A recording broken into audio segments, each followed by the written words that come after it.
our program. Good morning, sir. Good morning to your audience.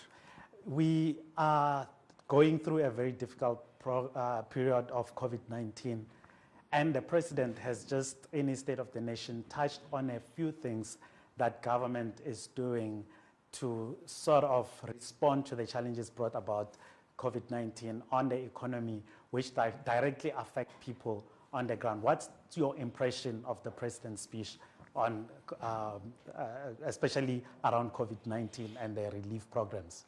I think it was quite a very comprehensive statement, business-like type of statement, breaking the new ground in approach in the sense that it was a progress report type of statement. I heard some people saying there's nothing new. Where I'm sitting, there wasn't supposed to be anything new. If you make the major commitment the President made last year in October 15, post a recovery plan, in response to an economy which was ailing before COVID and got worse during COVID. So once you put a comprehensive plan like that with the social partners, to respect those to whom you put this program, the least you could do this year is to report progress. And I think that's what the President was doing. But moving away from that, one other wonderful thing to me is the social wage aspect of it. Remember what COVID exposed? The socio-economic infrastructure, poor access to water, sanitation, and all those kind of things. How difficult it is for the poor people, unemployed, to social distance because of, if you say wash hands, struggling to have access to water, clean hands, poor sanitation, and all those kind of things. If you look at the multi-billion that are being put with regard to the Ace of Water, speaking about a project called in Mkomazi, Mkolo, Crocodile, I see those as major intervention to ensure that poor people have got access to water. And then if you look at a huge amount of money that is going to be given to small business, speaking about 1.3 billion, and local production, people think those things have got nothing to do with social development.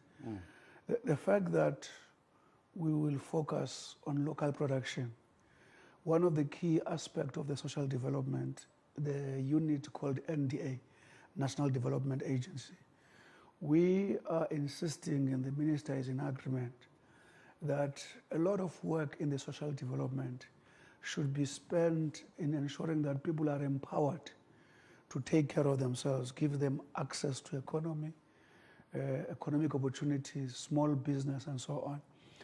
The way the President is refocusing strongly on SMMEs, if you look at the 5 objectives of the recovery plan, one of those is reindustrialization with focus to SMMEs and the ability to demonstrate the amount of money that has already been given and that local production. But however, the other issue is the interventions from the 500 billion, by the way.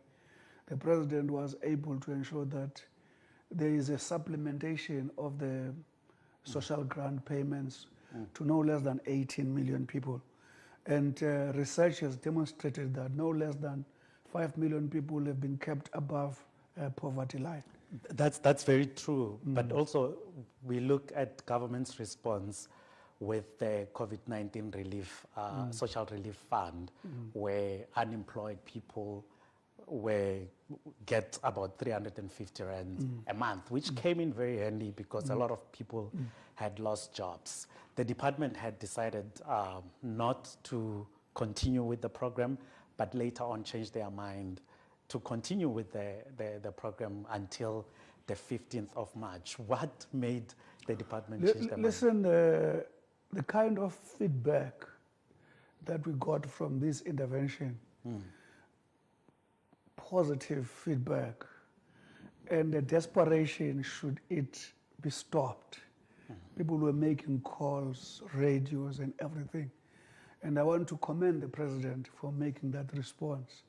Remember, on its own, it is not enough. Remember the projects, one of the key projects, objectives of the president in the recovery plan is mass employment. Cleaning schools, assisting thousands of young people now are being deployed in the education sector to assist in doing a lot of the basic work that teachers should be released from, cleaning streets and all those kind of things. If you get the progress report of the president, it was very impressive. If you check, it is if November, December, January, February, 4 months. The announcement was in October, but already no less than 430,000 job opportunities have been created. To us in the social development, that is an opportunity for those who are struggling in the social, because you reduce the load for social development. And also saying no less than 180,000 opportunities are being processed. That's a major, major, major, major intervention. And remember, there's a discussions about basic income grant. You see, economists will tell you, the more money goes to the poor, the stronger are the chances of it circulating in the economy. If you take that money to the rich, it might be a minuscule. They might not consider it for expenditure, but the poor spend it immediately. In other words, one key thing that needs to be intensified, with the president is focusing on, is to turn our economy around, because you want to reduce a number of people who are dependent on social grants. Yeah, true. And also, still on the social relief grant, there are talks where people want this and are asking government if it's not possible to keep it for as long as possible, seeing that it might take quite long for the economy to recover and for people to begin to get jobs again, as the economy is also taking very slow to recover. My take there is that to the extent that it does not impact negatively on creating conditions for economic growth. Because remember, our key tool for sustainability is a functioning economy. To the extent that it doesn't affect that negatively, I would support it, because our people are living in very disparate conditions. At 350, I've been shocked to realize that it can make a huge difference. And I hope we can find ways, because the basic income grant discussions are ongoing and they are very much advanced. I hope Treasury and all other financial people can be able to come together and find a way of ensuring that the basic income grant is in place, because basic income grant means no one in South Africa must stay without having an income. But other countries that have actually succeeded to do that have made sure that the infrastructure, the development capacity, all those things are enhanced. Because at the end of the day, there is no free money. There's a lot of work that must be done so that you have a pool of revenue to continue to take care of those who should not be out of the safety net. Well, every day we see reports of long queues where people are queuing up to collect their grants. And there are always concerns about the spread of COVID-19, obviously. What is your committee doing in terms of oversight and sort of assisting the department to ensure that there's adherence to COVID-19 protocols? Listen, we've been very much disturbed, not only during COVID, by the way. Yeah. Generally, during the social grant payment, the phenomenon of indignity to our people has been played out during those days, to the extent that the reliability of the system make people to travel kilometers, sleep over, and still sometimes not get paid. We are getting strong on the department on this, and the minister is responding positively. This year, purely on the relief package, they were able to give us, on the temporary Grants, disability grants, where in particular Western Cape, there were a lot of blockages and so on. Our intervention, and especially from the experience of the police blasting people with water, actually took this matter to the high level of indignity, and we asked the minister to give us an action plan. That action plan has been given. The committee was able to panel beat it. In a month's time, we expect the minister and the team to present to us not only on the temporal disagreement, just to the temporary disability grant, my apologies, to also tell us, working with the post office, how are we going to improve the dignity, the conditions that ensure that our people, their dignity is protected when they are actually receiving these grants. Of course, there are many methods that are being infused by the department. Deposit this thing to your account. There are people who still don't believe that they will get their money from the banks, which we are calling to the department to communicate it a lot. So we will be getting a final plan in a month's time from the minister, because we have agreed as a committee, and the minister agrees. Just improving that situation, it turns around the issues of indignity for our people. There are a lot of issues around the grants themselves. Talking of the temporary disability grant, it keeps on expiring, and there are extensions. And some of these people, most of the people are living with disabilities, and it is a problem to leave their homes and go to the different centers that are available to go and get the extensions or to apply for extensions. Are you talking to the department in specifically to provide a different service to such people? Because it's a bit of a hassle for someone who's living with a disability or who's temporarily disabled to have to leave their home during the pandemic, get to a particular center where they have to queue and sometimes have to face the water cannons, as we have seen. Are you talking to the department, and what are the solutions? You see, the biggest challenge that the department had was the COVID itself, and the limited number of people who are supposed to work, and some kind of misunderstanding between them and the Western Cape on the facilities that used to be given to them. As a result, there's a series of interventions, IT intervention, using the, what you call improving the call center. Thirdly, also the issue of booking systems and so on. Those interventions are going to go a long way. But however, to those people who the department cannot access the centers, we expect the department to do something about that. The other issue was the capacity of the medical assessment.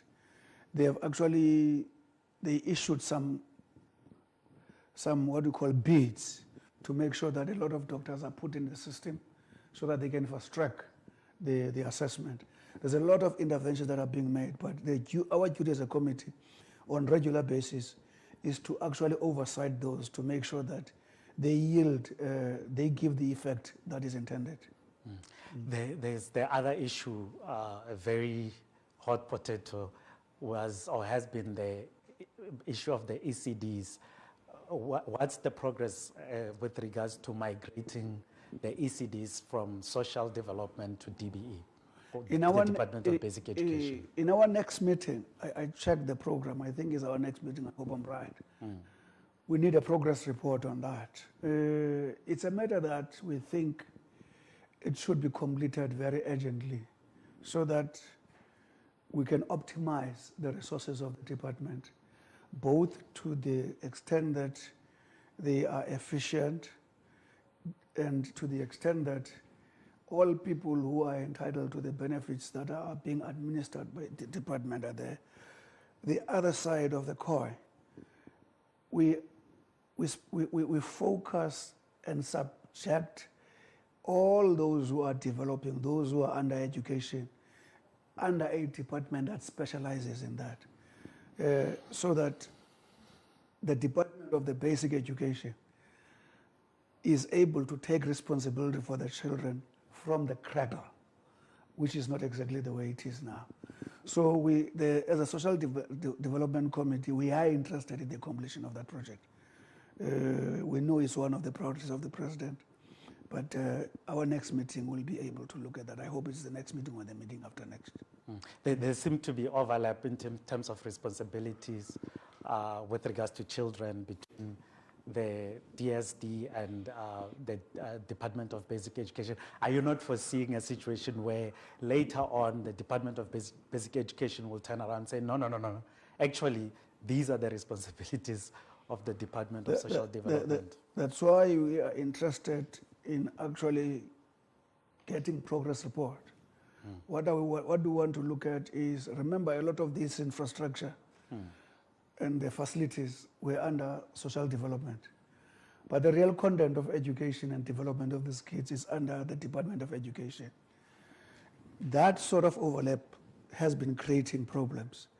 That's why when we see the report, depending on the stage with regard to progress, we will make our evaluation at that stage, but we want to make sure that as committee, we insist that that project be completed on time so that we can avoid the things you've already spoken about. Yeah. Well, another issue, just briefly as we close, the department is dealing with, you can imagine, we are bound to see a lot of challenges. The department has about 18 million beneficiaries, grant beneficiaries, so there are always bound to be problems. But the question is, how is the committee, the portfolio committee, going to make sure that initiatives of government are carried through? I mean, your oversight role, how do you carry that? Listen, we were very much impressed with the AG's report on the COVID stuff. Remember, there was an interim report of the AG on the real-time auditing. And the departments were highly lambasted by AG. The entire state institution, how disintegrated it is and so on, opening up to duplications of a number of things and so on, validation of things and whatever. We're very happy that the report finally speaks positive about the social development. And to us, we're not surprised because even last year, since 2019, we made sure that as a committee, we take the AG's report very, very serious. And we asked the department to present before us an action plan on how they respond to the findings and so on. We're not surprised last year we could get a report that, and then the audit findings of the departments have improved. So going forward, we are insisting on the improvement on the issues like performance information, alignment of financial statements, compliance with the law, so that they get that clean audit in totality. And we have been able to observe in the last annual report that there's a lot of improvement even on the what to call. We are looking forward, especially my capacity as a chair, to actually put a workshop this year to make sure that all members of parliament are trained, so that our oversight, my apology, our oversight exercise is scientific.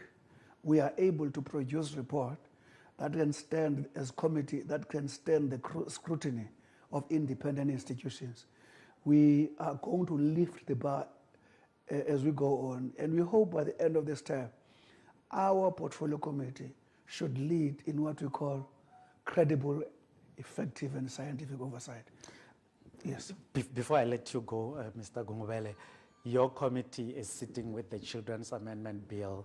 How far are we with that bill? We will be on the 17th.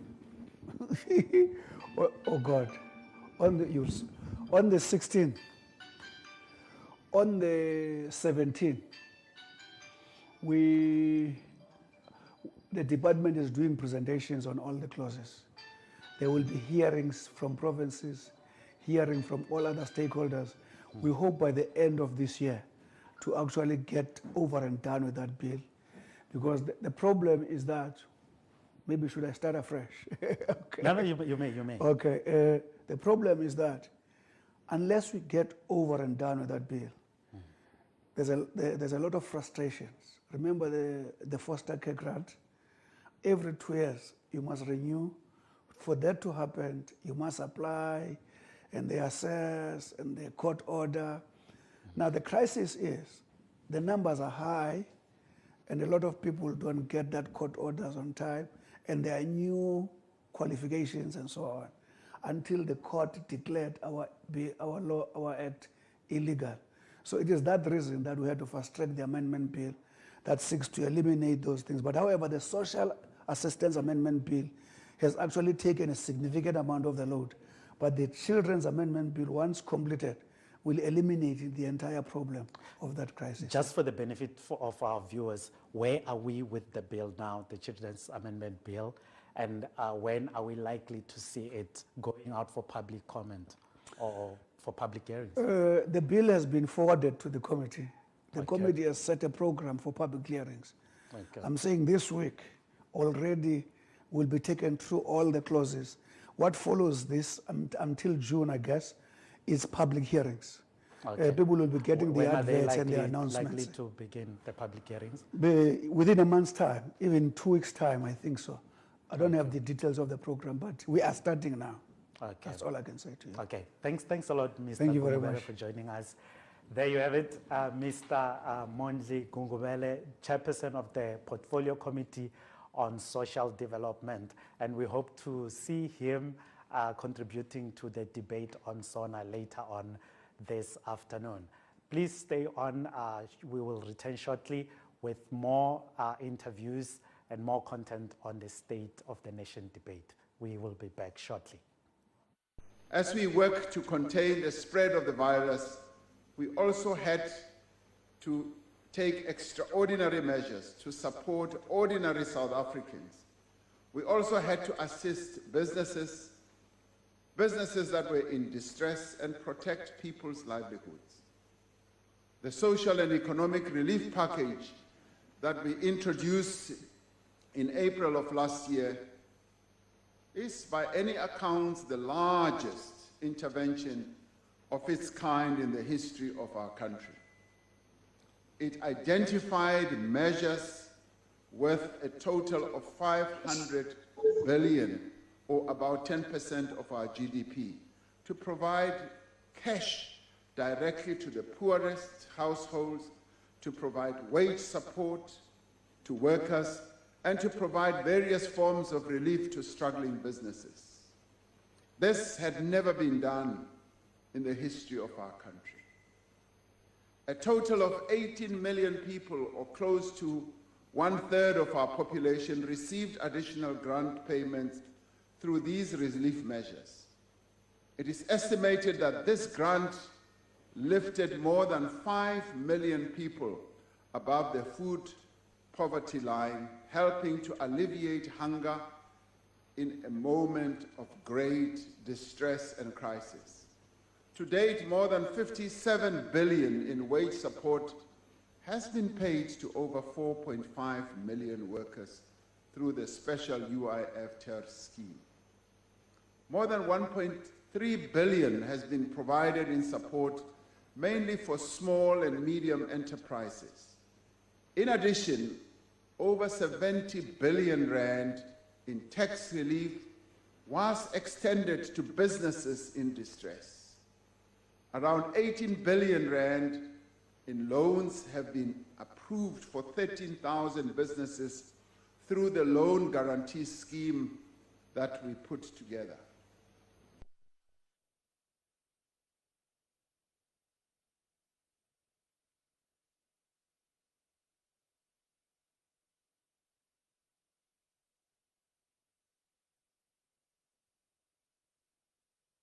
To fellow South Africans,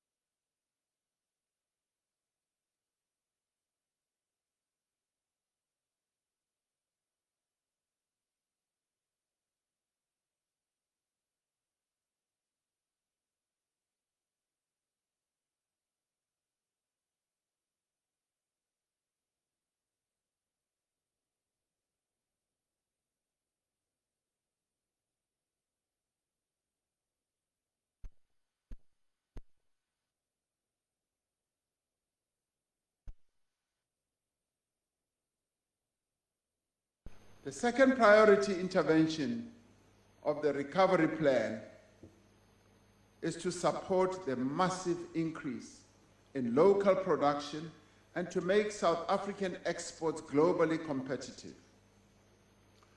This will encourage greater investment by the private sector in productive activity, and key to this plan is the renewed commitment from government, business, and organized labor to buy locally made products. And we've always been talking about localization and saying we encourage South Africans to buy local, to ensure that even what you wear, like the suit I'm wearing tonight, is locally made by South African workers. This commitment should lead to increased local production, which will lead to the revival of our manufacturing industry, which will lead to the employment of more and more of our people. If many of us men buy the suits that are made locally, more workers will be employed in the factories that make this suit. All social partners who participated in the development of the Economic Reconstruction and Recovery Plan as part of our social compact have agreed to work together to reduce our reliance on imports by 20% over the next 5 years. They have identified 42 products ranging from edible oils to furniture to fruit concentrates to personal protective equipment, steel products, and green economy inputs that can be sourced locally, because if we focus our mind on buying local, entrepreneurs will start making them, and entrepreneurs will start exporting them and competing with the rest of the world. But it should start here at home with us. If we achieve our target, we will significantly expand our productive economy, potentially returning more than 200 billion rand to the country's annual output.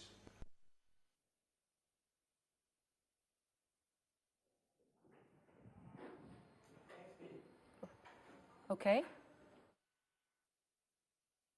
That was the President's State of the Nation address, where it outlined key four priorities. One, which is the defeat of the coronavirus pandemic. The second one, which is the acceleration of the economic recovery. And the implementation, which is the third one, is the implementation of the economic reforms. And the last one being the fight against corruption. Sibu, what did you make of what the President had just said now? Well, Thembinkosi, I think the President obviously made sure that he responds, that he focuses the country on 4 key priority areas, which obviously is going to give structure as well in terms of what government's program of action is. And the first issue, as we know, of course, is the issue around the massive rollout of infrastructure around the country, which of course is expected to create a lot of job opportunities and employment for many of the people who have lost employment. The second one obviously is the issue of the COVID-19 pandemic. That is a topical issue. That is an issue that a lot of people right now, they would want to know, how are we going to get beyond the point where we are right now to safer waters? And thirdly, the President also spoke quite extensively around the issue of the Economic Reconstruction and Recovery Plan. Now, that Economic Reconstruction and Recovery Plan, there's a lot riding on it, because ultimately people want to know, how does it affect them? How does it affect the unemployed at a localized level? Importantly, and most significantly as well, to emphasize, is the fact that the President also indicated that the plan will be localized in such a way that people at a district level should be able to access these opportunities. And Sibu, you'd remember that in April last year, an announcement of intervention, the biggest government intervention, this socio-economic relief package of 500 billion, which was announced to assist us in moving forward. And if I remember, I think about 1.3 billion of that was allocated to assist the SMMEs. And later I will be talking to the chairperson of the Select Committee on Trade and Industry, as well as the chairperson that is responsible for the small business development, tourism, and others. So we wait to hear what they have to say. Well, we obviously it's also about ensuring that we zoom into what Parliament's role is now, because the President has spoken, the President has outlined government's program of action. Now it is up to the three spheres of government, and of course the legislative sector as well. The legislative sector also has a very critical role to play in terms of ensuring that it conducts its oversight to ensure that the executive actually rolls out and implements this elaborate plan that the President has put in place. Yeah, and there's one thing that... Go ahead. Well, ultimately, I think if we talk about the impact of oversight is so critical, because Parliament is also equally complicit when it comes to issues of oversight and accountability. So when we're talking about the importance of the executive ensuring that it implements these plans, these beautiful plans that have been put in place by the President, Parliament also has a very important role to play. So I think it's quite critical as well if you're saying that you will be talking to the two committee chairpersons who will be talking about issues of oversight, particularly in terms of ensuring that the two committees of both houses put sound plans, oversight plans in place that can bring about the kind of impact that our communities wish to see in relation to the Economic Reconstruction and Recovery Plan.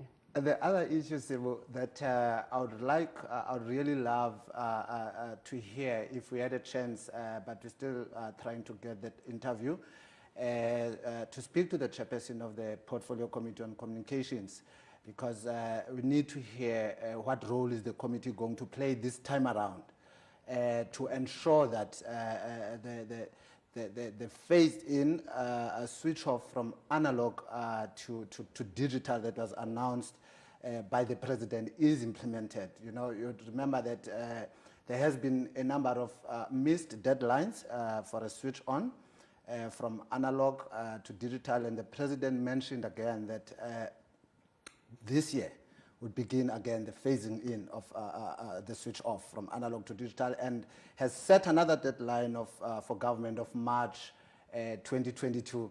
If I'm not mistaken, I think we've already heard about 3 or 4 deadlines, because this is a project that should have been implemented a long time. Like I said, I just hope that we would have a chance to speak to the chairperson of that committee, just to hear what is the committee going to do different this time around. And also the President has also made mention of the licensing of the high demand spectrum, which I think such news were received well by particularly the ICT sector, because they had been waiting for that. But those, like I said earlier, at some time we'll have a chat with the two chairpersons, Select Committee on Trade and Industry, and the chairperson of the Portfolio Committee on Trade and Industry. And although it will be happening through Zoom, we hope to have proper engagement, because there's a lot that the President spoke about in relation to the SMMEs. Absolutely, Tebinkosi. I think another very important point to zoom in on, and I think to emphasize as well, is the fact that the COVID-19 pandemic has really shifted the way in which the terrain for Parliament to do its work. So if you're talking about the shifted terrain based on what we now have with COVID-19, Parliament has conducted most of its committee meetings virtually. And in fact, even its public participation processes, some of them have also gone virtual and digital. So it really is about how does Parliament make use of the technology within the context of the pandemic, as well as the fourth industrial revolution, to maximize the kind of output that we can see, to maximize its engagement with communities, but particularly as well engagement with the executive. So when we're talking about the missed deadlines, it really is about what is different. how is Parliament going to begin to improve existing mechanism, existing processes of oversight to ensure that that the plan, this elaborate plan that has been put in place by the President, becomes implementable. And I think attention to detail and paying close attention to those deadlines as well becomes quite critical at this point in time. So in relation to the conversation that we will be having with our committee chairpersons, really it is about asking the shift. There's a shift that has taken place on our oversight landscape, and we also need to ensure that we shift gears and make sure that, you know, Parliament is still able to do the work that it's supposed to do. It's able to do its constitutional, perform its constitutional responsibilities, and ensure that the people on the ground can see that shift and that improvement in their quality of life. Just to remind our viewers at home, you are watching the live broadcast of Parliament TV, and today we'll be looking at the debates. There's going to be quite an interesting topic today in the National Assembly, a joint sitting where members of Parliament will be debating the State of the Nation address. Various political parties will share their views on what the President had to say. So this is a live broadcast brought to you by Parliament TV on Channel 48.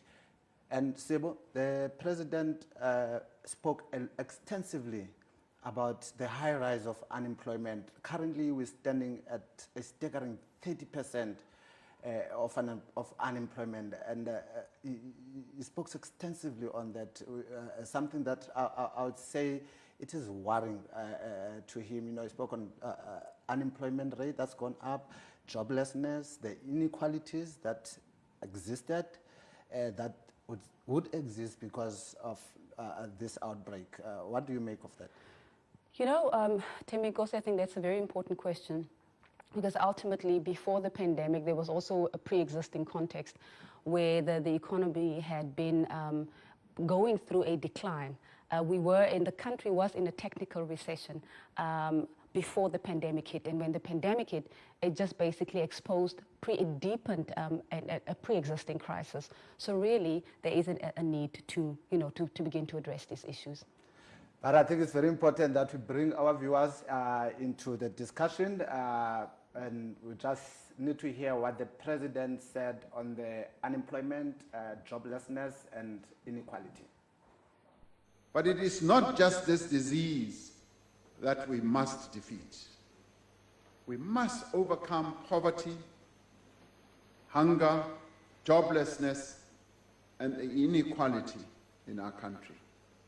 We must overcome a legacy of exclusion and dispossession that continues to impoverish our people and which this pandemic has severely worsened. When I delivered the State of the Nation address in this House last year, none of us could have imagined how within a matter of weeks our country and our world would have changed so dramatically. Our plans had to be adapted in response to a global emergency. The budgets that we had crafted had to be reprioritized, and many programs that we had as government in our various departments, including in our provinces and our local government structures, had to be deferred. Over the past year, South Africa has experienced a sharp decline in growth and a significant increase in unemployment. Poverty is on the rise, inequality is deepening. In the third quarter of 2020, our economy was 6% smaller than it was in the last quarter of 2019. There were 1.7 million fewer people employed in the third quarter of 2020 than there were in the first quarter before the pandemic struck. Our unemployment rate now stands at a staggering 30.8%. As a result of the relief measures that we implemented and the phased reopening of the economy, we expect to see a strong recovery in employment by the end of the year. Clearly, the president is very concerned about the high rise of unemployment and joblessness, as I had earlier indicated. The poverty, the high rise of poverty, it's sad. You know, it's really impacting on the lives of South Africans. And we hope that when you speak to the chairpersons of the committees, they're going to detail to our viewers at home on their programs, you know, on programs to ensure that there is accountability from the executive. I think what is also very important, Thembinkosi, is the fact that we must recognize that while the president has announced the plan itself at a national level, the plan itself will require various players and participants to implement it. And we're talking, of course, not only about the national government, we are talking about provincial government departments, we are, of course, also talking about the local sphere of government. So beyond the State of the Nation address debate, which will be taking place now at 2 o'clock this afternoon, there's also, we know that what is activated beyond this point is the State of the Province addresses. And the State of the Province addresses is obviously, government will now, the provincial governments will now begin to speak in quite more detail about how they are going to give effect to the president's plan at a localized level. So if we're talking about a provincial level particularly, it really is about saying this is what the development landscape looks like in this particular province, and this is how this particular province, provincial government will then be responding to the president's State of the Nation address.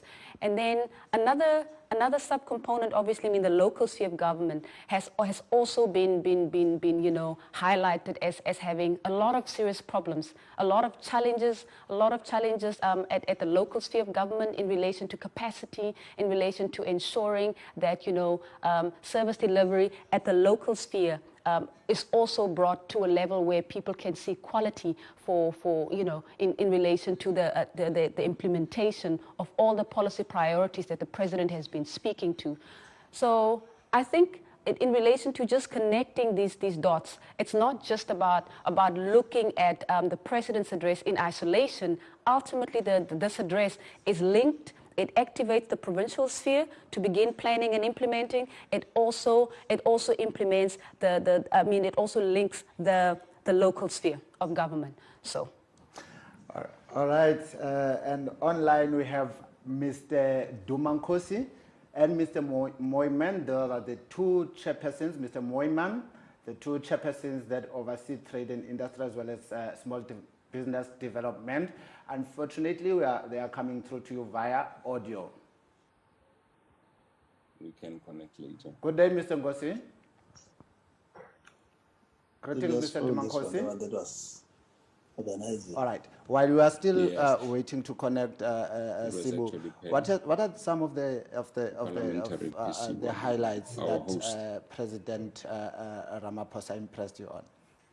I think for me, the crux of it, over and above, we know that we are dealing with the pandemic, the impact of the pandemic on the country, but ultimately, what is quite critical is the economy, because from a vibrant and a growing and an inclusive economy is where job creation will come from. That's where the improvement of quality of life will come from. That's where we make sure that we bring in poor people into the mainstream economy.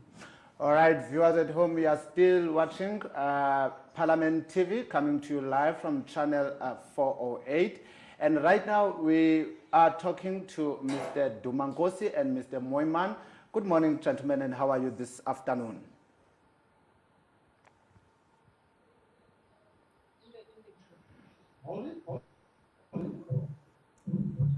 We seem to still be experiencing technical glitches, but we will definitely be going back to that interview.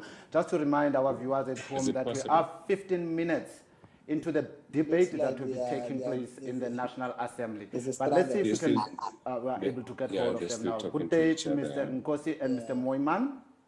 No, we will then have to just request them to. Good afternoon, Mr. Nkosi. Yes. Because it won't be correct. Good afternoon, Mr. Nkosi and Mr. Moiman. It's really late, man. Hi, good day, Mr. Moiman and Mr. Nkosi. Are you able to hear me? All right, we have our technical guys hard at work trying to get us to talk to Mr. Moiman and Mr. Nkosi. But for now, you can follow this live broadcast on all our social media platforms at Parliament of RSA on Twitter, Instagram, Facebook, and YouTube channel. Sybil, seems we are getting closer to the time. We are getting closer to the time, Thembi Nkosi, indeed. But I do think what is important, I just also want to emphasize again, the issue of three-sphere coordination. Three-sphere coordination is quite critical. The president does not stand alone in relation to the State of the Nation address, because ultimately its implementation, all these various role plays, including Parliament, have an important role to make the plan implementable. All right, viewers at home, while you are still waiting for our colleagues, technical crew, to sort out the glitches, we take you to the president where he talks about the economic recovery plan. To fellow South Africans, it is nearly 4 months since I stood here before the joint sitting of this Parliament to present to the nation the Economic Reconstruction and Recovery Plan. This evening, we stand here not to make promises, but to report on the progress in the implementation of the recovery plan, and also the priority actions that we need to take to restore growth and to create jobs. Since the launch of the plan, we have focused on 4 priority interventions: a massive rollout of infrastructure throughout the country, a massive increase in local production, and employment stimulus to create jobs and support livelihoods, and the rapid expansion of our energy generation capacity. We announced that we would be embarking on a massive rollout of infrastructure throughout the country. We knew that to achieve this objective, we would need to steadily rebuild the technical skills within government to prepare and to manage large infrastructure projects. These were skills that had been lost over time. We have now developed an infrastructure investment program, or project pipeline, that is worth 340 billion rand in network industries such as energy, water, transport, as well as telecommunications. Well, that was President Cyril Ramaphosa talking to us on the economic recovery plan. We now go back to the interview. Good day, Mr. Nkosi, and how are you? Of the Reconstruction and Recovery Plan. Good day, Mr. Nkosi, can you hear me? Major human settlement projects. Good day, Mr. Moiman, are you able to hear us? 68,000 households. Viewers at home, we promise you that as soon as we are able to chat to the 2 gentlemen, the 2 chairpersons of the select committees, we will definitely be bringing you those interviews via audio. Mr. Nkosi, are you there? All over the country in a number of...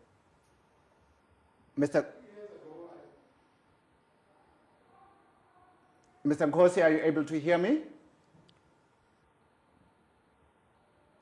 Well, unfortunately, we're still experiencing those challenges. It is now 10 minutes before the actual debate takes place in the National Assembly, and we'd like to apologize for the technical glitches, but we promise you that we will be bringing you those interviews later.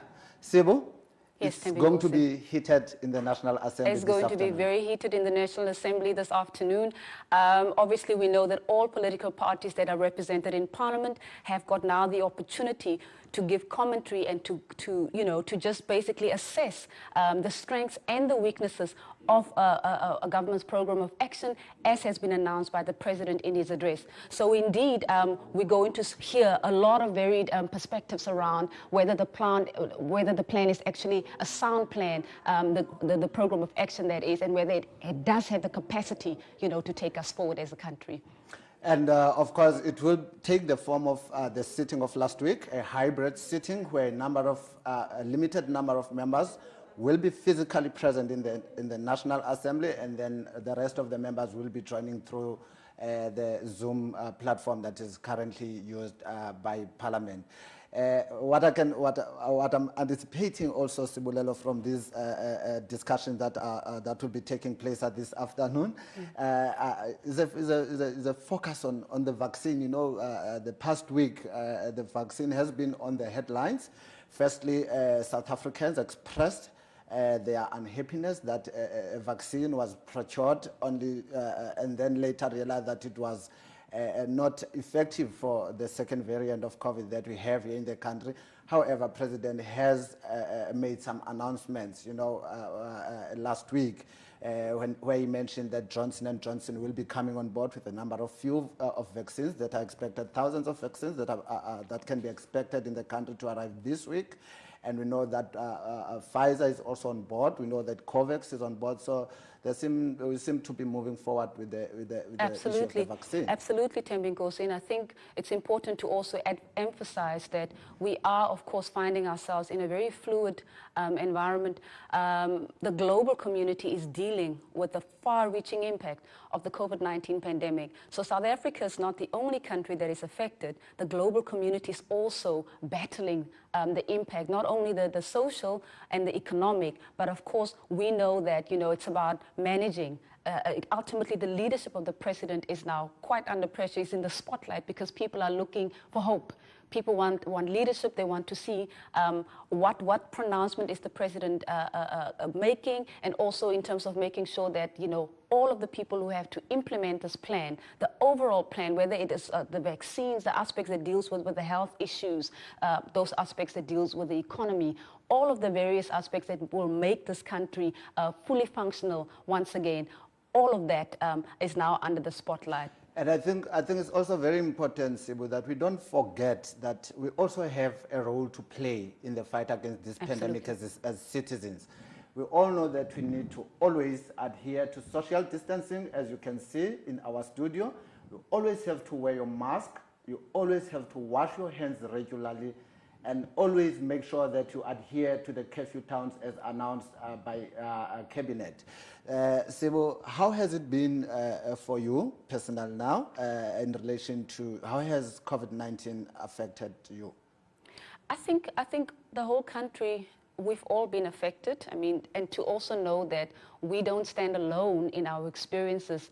The global community is going through the very same emotions that we are going through right now, because ultimately we know that there is a measure of responsibility that we ourselves have to take, and as you rightfully point out, that it's not just about the president making announcements and government making plans, to assist the country to take us forward, but ultimately we also have individual responsibility. But for me personally, it has been quite a challenging time, I must say, because many of us, we've lost loved ones, and we know we've also lost colleagues. There's members of parliament who've also been lost in the process since the beginning of this pandemic. Globally as well, we know that everybody is affected, and to just know that we don't stand alone, that there can be somebody who's sitting on another continent who's going through exactly the same emotions and exactly the same challenges. I think for the first time the global community is united around the common cause, and that's to save the human race. And we are now about 7 minutes away from the initial debate that will be taking place in the National Assembly this afternoon. But I think it's just important that we hear what the President had said, just to hear again what the President had said when he outlined the economic and recovery plan of the country. To fellow South Africans, it is nearly 4 months since I stood here before the joint sitting of this Parliament to present to the nation the Economic Reconstruction and Recovery Plan. This evening, we stand here not to make promises, but to report on the progress in the implementation of the recovery plan, and also the priority actions that we need to take to restore growth and to create jobs.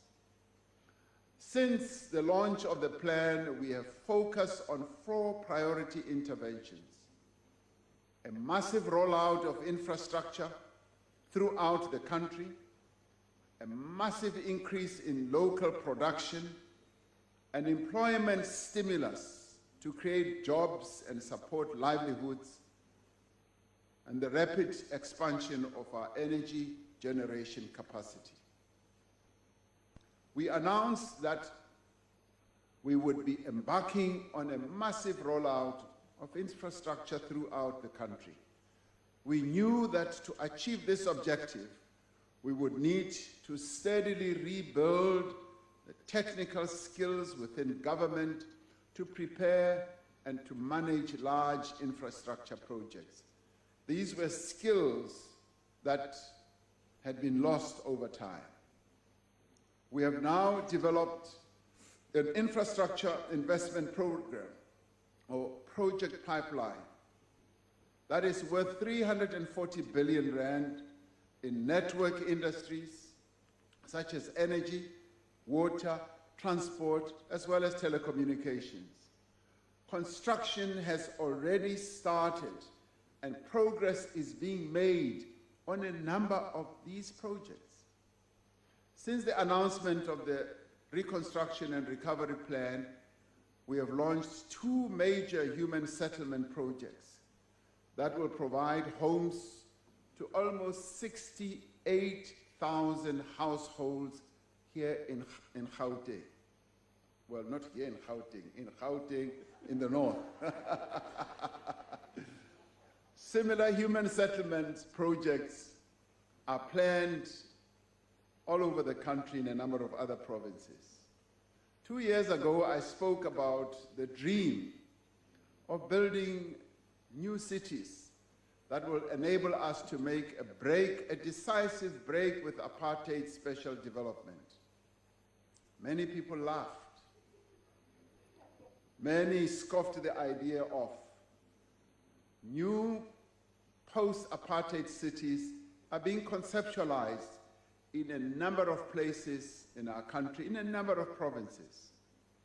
The Lanseria Smart City, the first new city to be built in a democratic South Africa, is now a reality in the making.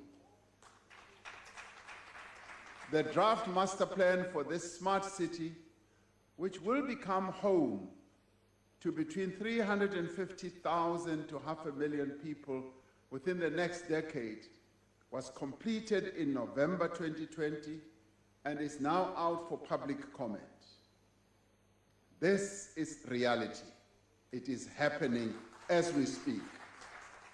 And we now have a number of local government structures cooperating to build this city. Progress is being made on several major water infrastructure projects. These include phase 2 of the Mokolo and Crocodile River project and the Nkomazi water project as well. The infrastructure investment plan identifies roads and projects worth 19 billion rand covering the spine of the South African road network.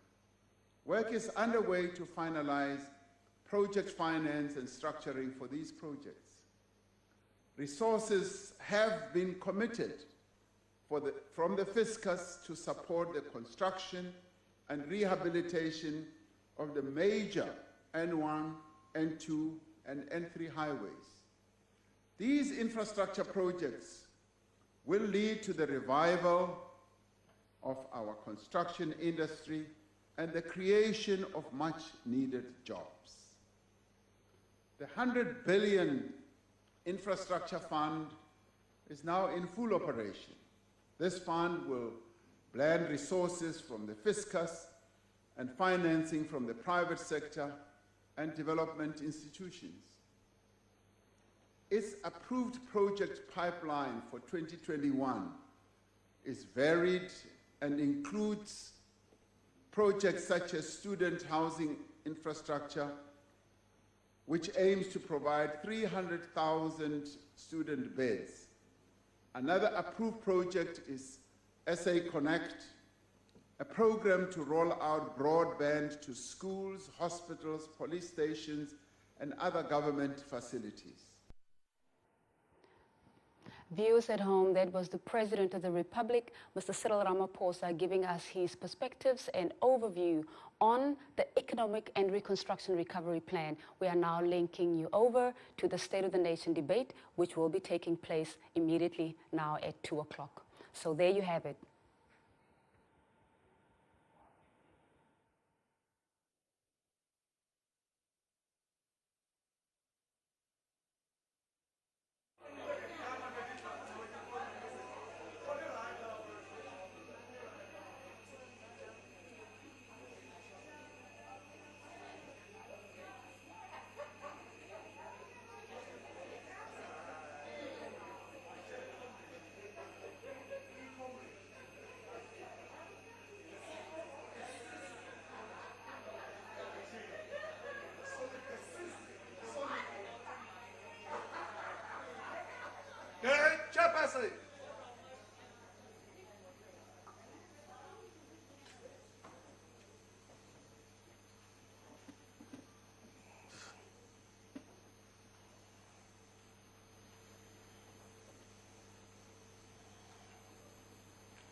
There will now be an opportunity for silent prayer or meditation.